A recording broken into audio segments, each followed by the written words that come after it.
19 کلن عامر حسن بنگلاديش ته روان دی چرته چې د پاکستان او بنگلاديش ترمنځ د 2 میچونو سیریز کیدونکی دی. په دغه سکواډ کې عامر حسن هم شامل دی کوم چې د لنډی کوتل خیبر سیمې نه تعلق لري. د پرله پسې کامیابۍ وروسته د کلي مشران ملګري او خپل کلیوال انټرنیشنل سټار شاهین افریدي هم عامر حسن ته د بنگلاديش دورې اگاهو د بالینګ ټیپس مشورې او د کامیاب مستقبل زیری ورکړی.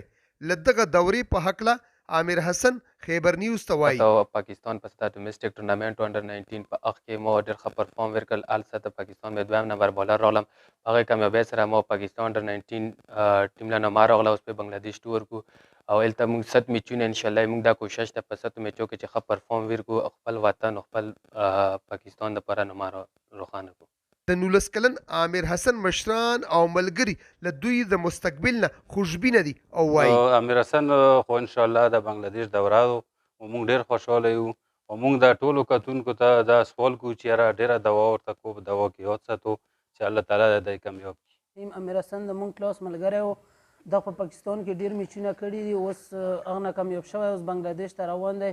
انشاءالله تعالی چې کامیابیږي به انشاءالله تعالی چې موږ په 100% یقین ده چې دا به کامیابي راوړي د خیر سره، او کامیاب چې شي نو موږ وطن نامه به ښه روښانه کړي او موږ ډېر په مطمئن یو، داسې په مطمئن یو چې بالکل چې ما کتلی دی که نه په دا ډانډو مانډو کې مې کتلی ډېر ټوپونه د غونډس کې پسې وړلی، بچپن نه دا همداسې لګیا دی پسې. د عامر حسن سره په حجره کې تاسو د دغه د خاندان مشران او ملګري وینو.